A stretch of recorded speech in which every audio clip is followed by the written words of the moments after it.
Global summit అనేది దాదాపు ప్రపంచ దేశాలు తెలంగాణ రాష్ట్రం వైపు చూసే విధంగా ముఖ్యమంత్రి గారు రేవంత్ రెడ్డి గారు గొప్ప ఆలోచన చేశారు. గ్లోబల్ సమ్మిట్తోనే తెలంగాణ రాష్ట్రం ఒక పేరు ప్రతిష్టలతో పాటు ప్రపంచ దేశాలకు తెలంగాణ రాష్ట్రం పరిచయం అయింది. కాబట్టి దీంతో గ్లోబల్ సమ్మిట్ ద్వారా తెలంగాణకు ఇవాళ విద్య, ఉపాధి, ఉద్యోగాలతో పాటు పారిశ్రామిక రంగంగా, పర్యాటక రంగంగా అభివృద్ధి చెందుతుందనే దానికి ఒక మంచి విశ్వాసం పెరిగింది. ఏది ఏమైనా ప్రధానంగా యువతకు భవిష్యత్తు ఇవ్వడానికి ప్రజాప్రభుత్వం గొప్ప ఆలోచన చేసింది. వాళ్ళు 10 ఏళ్లలో ఇవాళ అమెరికా పోయి ఎక్కడో దుబాయ్లో ఫోజులు ఇవ్వగానే అభివృద్ధి అనుకున్నాం. వాళ్ళు తీసుకొచ్చినటువంటి కంపెనీలు ఎంత, వాళ్ళు తీసుకొచ్చినటువంటి అభివృద్ధి ఏంటంటే తెలంగాణకు ఇవాళ తెలంగాణ ఉన్నటువంటి 2 ఏళ్లలోనే ఇవాళ అనేక ఉన్నటువంటి ప్రాజెక్టులు తీసుకొచ్చింది. దావోస్ పోయినాం, జర్మనీ పోయినాం, జపాన్ పోయినాం, సింగపూర్ పోయి ముఖ్యమంత్రి గారు ఇవాళ దాదాపు 2 లక్షల కోట్ల ఆదాయ ఆదాయం ఉన్నటువంటి తెలంగాణ రాష్ట్రానికి ఇవాళ అనేక కంపెనీలు తీసుకొచ్చి ఇక్కడ ఉన్నటువంటి అన్ని కంపెనీలతోని మనము అగ్రిమెంట్ చేసుకొని తెలంగాణ రాష్ట్రంలో పెట్టుబడి పెట్టే విధంగా మనం ఆలోచన చేసినాం. దాదాపు గ్లోబల్ సమ్మిట్లోనే ఒక్కరోజే 35 కంపెనీలు దాదాపు 2,40,000 కోట్లు పెట్టుబడి పెట్టడానికి ప్రభుత్వంతో అగ్రిమెంట్ కుదుర్చుకున్నారు. దీని ద్వారా తెలంగాణలో దాదాపు లక్షలాది ఉద్యోగాలకు, ప్రైవేట్ రంగాలలో ఉద్యోగాలకు తెలంగాణ రాష్ట్రంలో ఒక మంచి అవకాశం రాబోతూ ఉంది.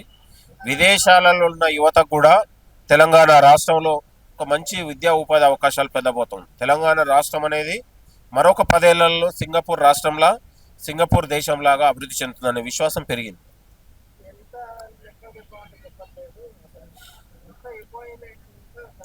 ఇప్పుడు ఒక ఒక పెద్ద పెద్ద ఉన్నటువంటి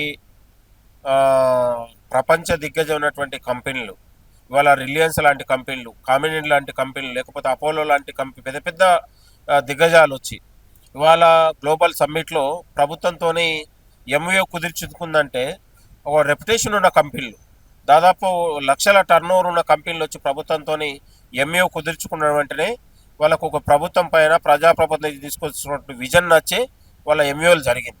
ఒక ఇద్దరి మధ్య, ఒక కంపెనీ ప్రభుత్వం మధ్య అగ్రిమెంట్ జరగడం వల్ల వాళ్ళకు మనం అన్ని రకాల పూర్తి విశ్వాసంతోనే వాళ్ళు ప్రభుత్వం తీసుకున్నటువంటి నిర్ణయాలతో విజన్తో వచ్చారు. 4th సిటీ ద్వారా ఇవాళ తెలంగాణలో మరొక దిశను మార్చే విధంగా ఈ నుంచి మచిలీపట్నానికి రోడ్లు కావచ్చు, లేకపోతే ఎడ్యుకేషన్ కావచ్చు, హాస్పిటల్ కావచ్చు, దాదాపు 100 ఏళ్లకు సరిపోవు ఒక డిజైన్ను ప్రభుత్వం తయారు చేసింది. దాదాపు హైదరాబాదులో ప్రత్యక్షంగానో ఇవాళ దాదాపు 2 కోట్ల మంది హైదరాబాద్ ప్రజలు హైదరాబాద్ చుట్టుపక్కల నివసిస్తూ ఉన్నాం.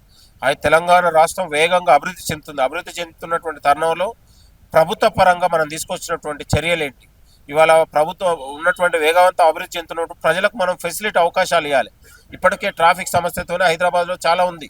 కాబట్టి దాన్ని మొత్తం కూడా ఎక్స్పెన్షన్ చేయాలనే ఆలోచనతోని హైదరాబాద్ డిజైన్ మార్చి దాదాపు ఇప్పుడు జిహెచ్ఎంసీని 4 విభాగాలుగా, గతంలో 150 ఉన్నటువంటి వార్డుల్ని 300 వార్డులు తయారు చేసి హైదరాబాద్ని ఒక పెంచడం ద్వారా అభివృద్ధితో పాటు ప్రజలకు పాలన కూడా సౌకర్యంగా ఉండేందుకు ప్రభుత్వం గొప్ప ఆలోచన చేసింది.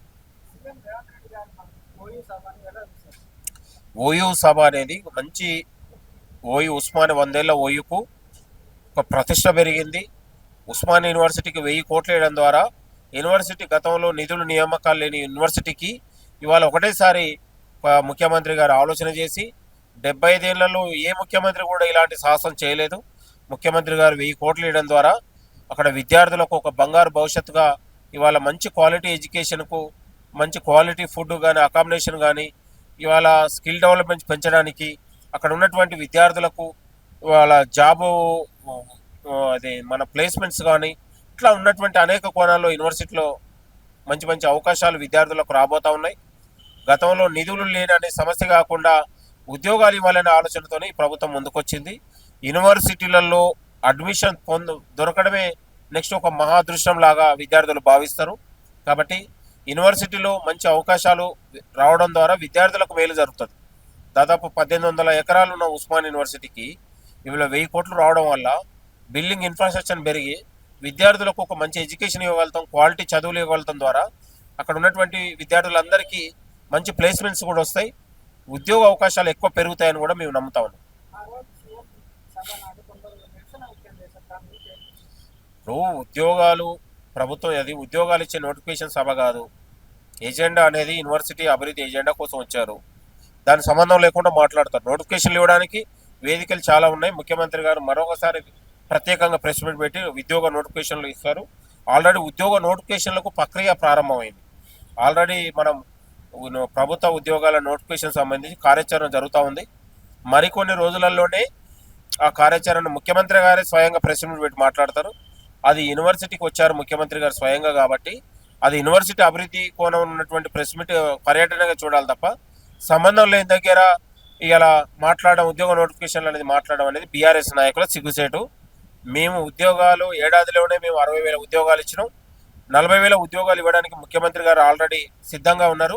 కాబట్టి సమయం సందర్భం చూసి ముఖ్యమంత్రి గారే వెల్లడిస్తారు విధి విధానం. స్థానిక సంస్థల్లో మొదటి విడతలో కాంగ్రెస్ పార్టీ అఖండ విజయం సాధించింది.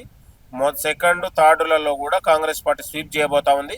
కాంగ్రెస్ పాలనకు తిరుగులేని విధంగా మరొక 10 ఏళ్ళు కాంగ్రెస్ పార్టీ అధికారంలో ఉండబోతుంది. ఎక్కడ మనము విలేజ్లలో గ్రామాలలో ఒక ఇండిపెండెంట్ గుర్తులు ఉంటాయి కాబట్టి గ్రామాలలో వ్యక్తిత్వాన్ని బట్టి ప్రజాదరణ చూసి ఓట్లేస్తారు. రౌడీలకు గుండాలకు లేకపోతే ఇంకో దానికి అవకాశమే ఉండదు. మీరు రాసి పెట్టుకోండి. గ్రామాలలో ఒక నిజాయితీ నిబద్ధతతోని కాంగ్రెస్ పార్టీ ఎక్కడ కూడా మనము ఉల్లంఘన లేకుండా మనము నిజాయితీగా మనం గెలిచినాం. కాంగ్రెస్ ప్రజా పథకాలను చూసి కాంగ్రెస్ పార్టీకి ఓటు వేశారు. భయపెడితే ప్రజలు భయపడరండి. మీరు మళ్ళీ భయపెడితే ప్రజలు భయపడరు. నిజాయితీగా గెలిచినాం, నిబద్ధతతో గెలిచినాం. వాళ్ళు బీఆర్ఎస్ నాయకులు రకరకాలుగా మాట్లాడతారు.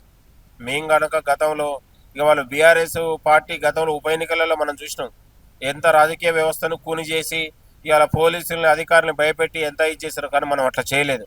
ప్రజాస్వామ్య పద్ధతిలో నిజాయితీగా మనము అభివృద్ధితోని ప్రజలకు చెప్పి ఓట్లు వేయించుకున్నాం. 2 విడతలలో కూడా కాంగ్రెస్ పార్టీ అఖండ విజయం సాధించబోతా ఉంది. కాంగ్రెస్ పార్టీ ప్రజా పథకాలను చూసి సన్నబియ్యం లాంటి లేకపోతే రైతు రుణమాఫీ కావచ్చు, లేకపోతే 200 యూనిట్ కావచ్చు, మహిళల సంక్షేమం, రైతు సంక్షేమం, నిరుద్యోగుల సంక్షేమం, ఇట్లా ఉన్నటువంటి అనేక ఇందిరమ్మ ఇల్లు లాంటి ఇవన్నీ చూసి ప్రజలు కాంగ్రెస్ పార్టీ వైపు ఉన్నారు. భవిష్యత్తులో కూడా ఇదే తరహాలో ఉంటాయి. Subscribe us and press the bell icon for more interesting updates.